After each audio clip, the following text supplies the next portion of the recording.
I am Linda van Tilburg for Biz News. A recent study revealed that South Africans enjoy dining out, with 87% of those surveyed visiting bars or restaurants at least once a month. The study also highlighted a growing preference for cocktails, with 60% of drinkers choosing them, and an increasing demand for premium beverages like whiskey. Well, to shed light on this dynamic market, we have Lifa Bakana, the senior brand manager of William Grant and Son, known for its Glenfiddich whiskey, which has recently introduced a very special single malt Scotch whiskey into the South African market. Well, hi, Lifa, and thank you for joining us. Good evening, Linda. Thank you for having me. Well, this recent study highlighted sort of this interest in cocktails and premium beverages among South Africans. In this context, how does whiskey, particularly Glenfiddich, fit into the preferences of South Africans? Yeah, I mean, like, from a Glenfiddich point of view, Linda, in fact, if I go back, that study, what it shows further on, it shows that despite the fact that consumers are going out less, however, consumers are still willing to go out. And also they're not just only drinking less, but they're drinking more premium products. So Glenfiddich is a premium single malt whiskey. And you would find that despite the piece that you spoke about is focused on cocktails, but you can actually make Glenfiddich cocktail. So we are very much also play in that refresh space. Like South Africa is hot, so we actually fit very well there, Linda. It's not only drunk the traditional way on the rocks, so we are much aligned to that research.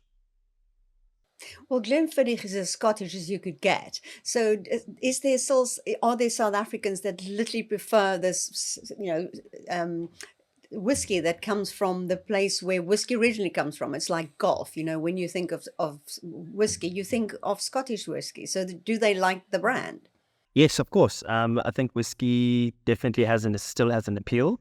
And remember, spirits and whiskey and single malt in particular, or rather speaks to sophistication and premiumness.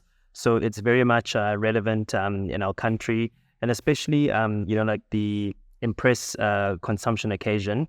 It's a growing occasion, and that's exactly where Glenfiddich fits. So again, we are definitely relevant. So, what is the profile of a Glenfiddich drinker in South Africa? We refer to them as your greatest showman, but women as well. It's your 35 upwards consumer, but because consumers are premiumizing and generally, like your high net worth individuals are got much more disposable income, we find that consumers from even 25 upwards are consuming. So to be safe, I'd say anyone from between the ages of 25 all the way up to 50, but our core target is 30 to 45. So you've recently launched a very special project. I think, if I remember correctly, the whiskey is aged in red wine caskets, from France. So, tell us more about that one. Yeah. So Glenfiddich, I mean, the brand is born out of a belief of the maverick spirit, the irrepressible maverick spirits, and we're all about breaking innovations and doing things differently. Glenfiddich was the first brand to term the coin single malt, and we were the first ones to distribute whiskey out of Scotland into the USA many years ago. So everything that we do is always trying to break boundaries and really bring that maverick ethos or spirit through our whiskies. So this expression, which is a 31-year-old single malt, really speaks to that. So finishing whiskey in Bordeaux casks, it's not rare. It's something that's happening. However, the time that it has spent for Glenfiddich, it spent there for 9 years, and that has never been seen before. So pretty much we are bringing the brand essence through in everything that we do, from the actual liquid and also into the way that we are marketing the brand within the country. Well, that looks seems very rare. How many bottles do you have available of this Grand Chateau? In South Africa, we've got 474 True, that's not a lot. Is it and already counting selling? down. And no, yes, yeah, it's definitely selling. Yes, it's definitely selling. And the nice thing about this, I was going to say, just to answer your question regarding with selling, it's a collectible item. So some consumers will purchase it to keep and maybe resell at a later stage. Other consumers are buying it to enjoy and celebrate those moments which call for something very special to share with a loved one or a good friend. So may I ask what is a bottle going for? 40,000 rands. Wow. Okay. And you've got sellers and people who want this. Many, many. And tell us about the label. I don't have one in front of me now. You want to know like what does it look like? So we've worked with Andrea, who's can't pronounce the surname correctly, Savorea, I think, from a pronunciation point of view. So we've collaborated with him because obviously he's a French man, and also in terms of his call it approach to art, he was the first one or developed the Mr. A character, and literally used an image as his stamp versus other graffiti artists who would typically write a name. So he's made that Mr. A character quite iconic. And we believe that, like the work that is done, it's, pushing boundaries, his work with some really super premium products. And we felt that it's a great marriage, to company with him. So he has had an influence in terms of the label, but most certainly the inside packaging of the units, as well as the outer carton. He's definitely brought his flair and artistic flair into that process. Well, that sounds like an interesting bottle, and if people like it, it's probably going to sell out very quickly. So, We hope so, yep. How significant is the South African and the African market for Glenfiddich's growth and success? Extremely important. So, I work for Edward Starr, and so we're a distributor for William Grant and Son. So, South Africa is definitely a strategic market and a key market for them. And purely because, Linda, is that despite, like South Africans, feeling economic pressures, but there are still, like a high number of net worth individuals. And like I said earlier on, like the impress need consumption occasion, it's one that's growing. So when I say impress, this is where males and females are going out and wanting to buy brands that, show their prowess as well as their status. So definitely, like South Africans are still, like our big badges, I'd like to say, and brands such as Glenfiddich allows them the opportunity to use the brand as a status of a symbol of status. So do you think consumer tastes are changing in South Africa? Because, when a lot of people, they ask us about South Africa, they think about wine. So, and, there are these traditional beer drinkers, and, it depends what kind of, which economic sector you're coming from. So are you seeing changes in what people are drinking? Definitely. So because of the economic constraints, consumers are looking for value. And from an everyday point of view, and also they're making decisions in terms of what to drink, where to drink, how to drink it. So we've seen a decline in brown spirits as a whole, as a category, and we've seen a lot of momentum from a white spirits point of view, as well as fabs. So your easy to drink flavored alcoholic beverages, and purely because they offer a lot more value. But like I say again, like there's still that need to impress and to show off. And that's where, for example, like brown spirits such as whiskey, as well as cognac and also tequila are seeing a rise. So you're seeing that the super premium brown spirits are moving up. But from a premium point of view, there's a little bit of a decline. And then you're also seeing a big momentum from a white spirit point of view, driven by refreshment as well as value. So do you see a difference between women and men? So do women drink whiskey? Yes, women drink whiskey.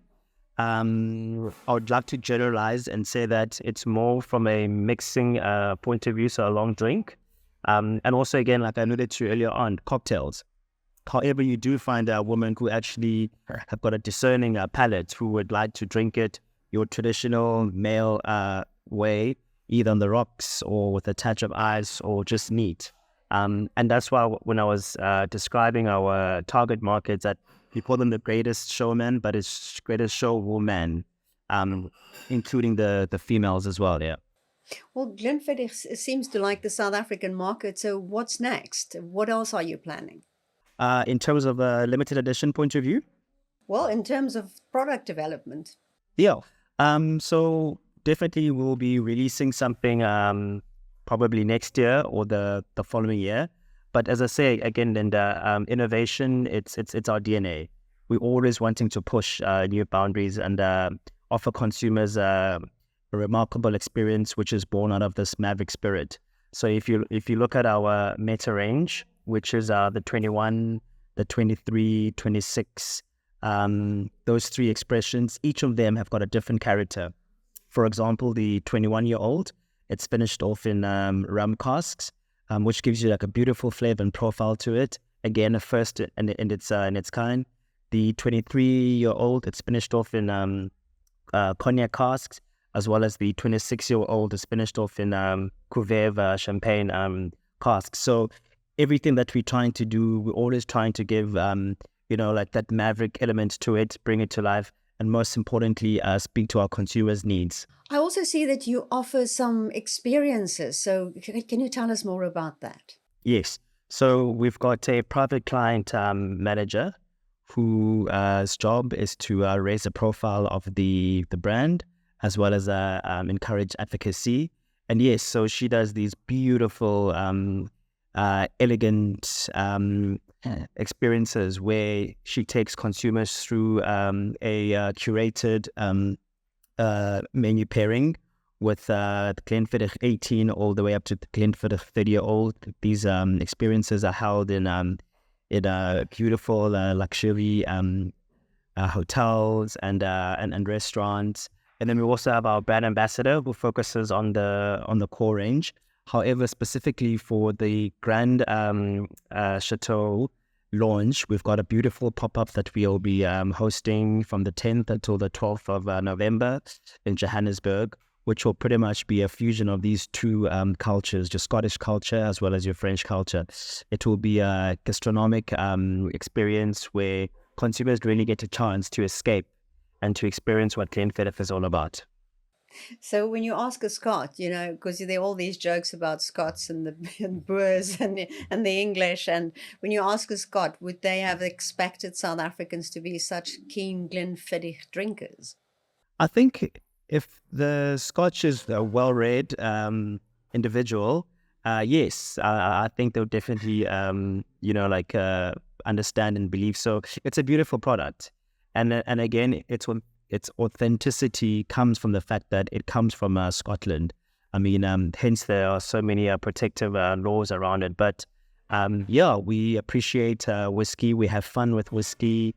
But most of all, we respect the product as it is, and we hold it in the highest regard. Yeah, especially Glenfiddich. So Linda, thank you very much for having me. But I think maybe the biggest takeaway I'd like you to the listeners to take away is that Glenfiddich is the most awarded single malt in the world, and we are born of the brand is born out of the Maverick spirit, and that Maverick spirit is translated through our product, which is our liquid, and also in every single way that we communicate with consumers. And when I'm talking communicate, I'm not necessarily talking your traditional communication, but every set or touch point. So the type of out-of-home sites that you would see, the types of, in-store installations, but we really hold ourselves to the highest regard to ensure that what a consumer experiences from a liquid point of view, that translates into every interaction that they have with the brand. Well, Lifa Bakana, thank you so much for speaking to us.